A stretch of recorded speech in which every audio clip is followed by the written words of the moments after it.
Muli bwanja Malawi nonse kwina kulikonse kumene muli. Lerotu ndi pa Monday, pa Blue Monday amaterotu ndithu limene lili pa 23 February 2026.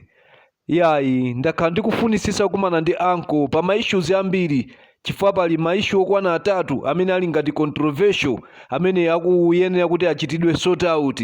Yayi Amalawi ine ndimakunyadirani chifukwa inu ndine tinachokera kutali kwambiri andi kumadusa m'mikwingwirima mpakana kumakayimba kumapeto kwake kuti APM ndithu ndi president amene ndithu adawina pa chisankho cha pa 16. Yayi timayamika kumwamba. Koma pano pati ndi big issue. Inu tumuziwa Malawi kuti countryman ndilitu ine m'magulupu opitirira 6 amene ndidayikidwa achipani cha DPP. Ndipo munthu ankati nthawi imene akakonza gulupu oyambirira kumuyika countryman ndikumpatsa so admin. Dziko lonse la Malawi kuchokera kumpoto chigawo chapakati ndi kumwera komwe uku countryman kumuyika mmene mumu ngati admin nkumasogoleratu zinthu magulupu opanda anthu kutukwanizana. Aya tiyamike kumwamba. Anthu amakonza gulupu limathera panjira.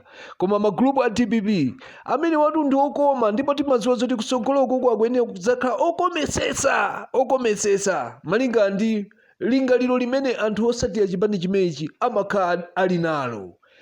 Amalawi inetu panopa ndikubwera ndi big issue.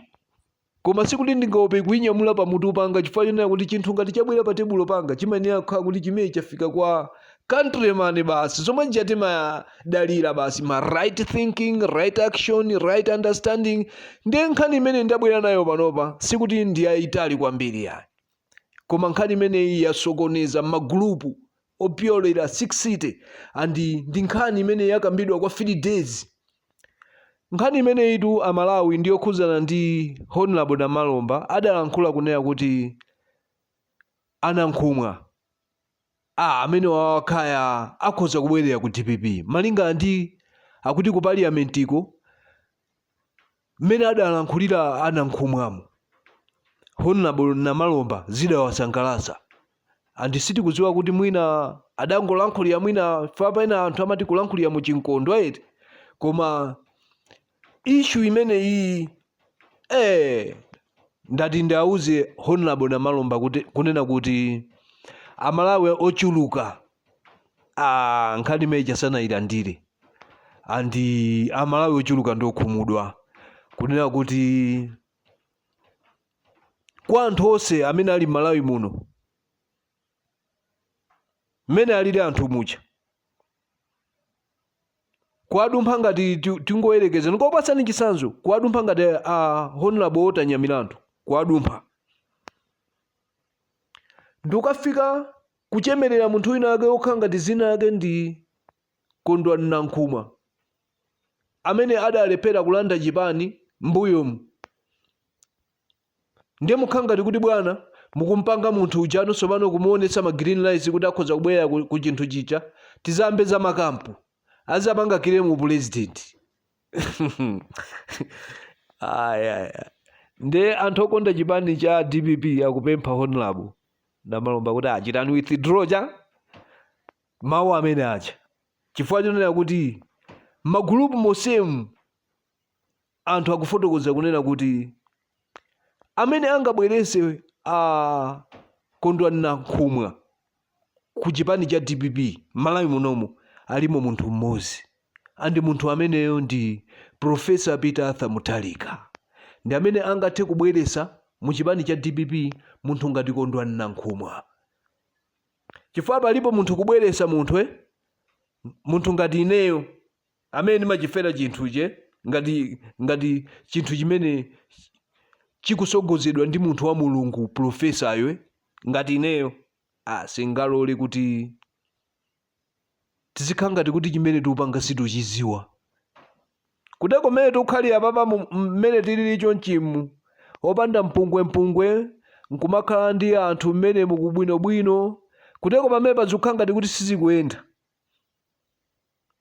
Koma mpakana tikatenge mpakana tikapemphe kenako ndeti tikapemphaso to amwana natu ndizo satira zake nchani ibwereso yomwe ija ma veteran ija yakuti mupange withdraw kwa anthu tokonda DPP akuti auze honorable apange withdraw mawu amenewo moti akuti anthu sanagone nawo mawu amene aja mwina inuyo munangowalankhula koma akuti anthu sanagone nawo m'mitima mwawo usiku ndi usiku akuti samapuma bwino anthu amapuma mobanika mutangonena chonchicha ndiyene ndati ndikufotokozereni kuti honorable mbali inayi anthu sagwirizane nazo pali ma big issues iso amene tibwere nawo with the uncle kuti iyayi tithane nawo koma tungosemphana koma iyi ndati iyayi ndibwereseretu kuti amalawi tiyende ndi profesa munthuyo amene azayimire 2030 mulungu sanatuzi andisakhale mpuma ifeyo munthu amene azayimire 2030 mulungu sananene tifaine ngati ineyo mulungu ananena kuti APM azawina komanso ngati kwa ineyo mulungu anandiuza kunena kuti APM azasankha Jenasa andi ndikuwuzeni amalawi musakubisirani mukafunsa eni yake a new era mwini wake weniweni Jasmine mwini wakeyo mukamfunse anandifunsa ineyo mwina mwake 2 weeks or 3 weeks before APM kuti asankhe cha nauza kuti APM akusankha Jenasa andifunsa kuti anakuuza ndani ine APM ndakhala sinafunsepo koma mulungu anandiuza kuti asankha Jenasa sanasankhe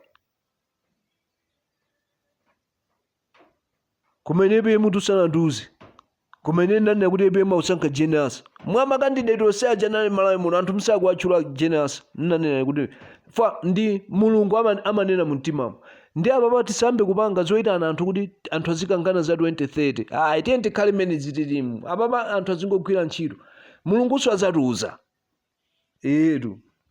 makunyadirani patsogolo ndi APM amalawi nkulukuta moyo anthu angogweza zitumwa okha nkulukuta moyo amwene anthu angogweza chitumwa okha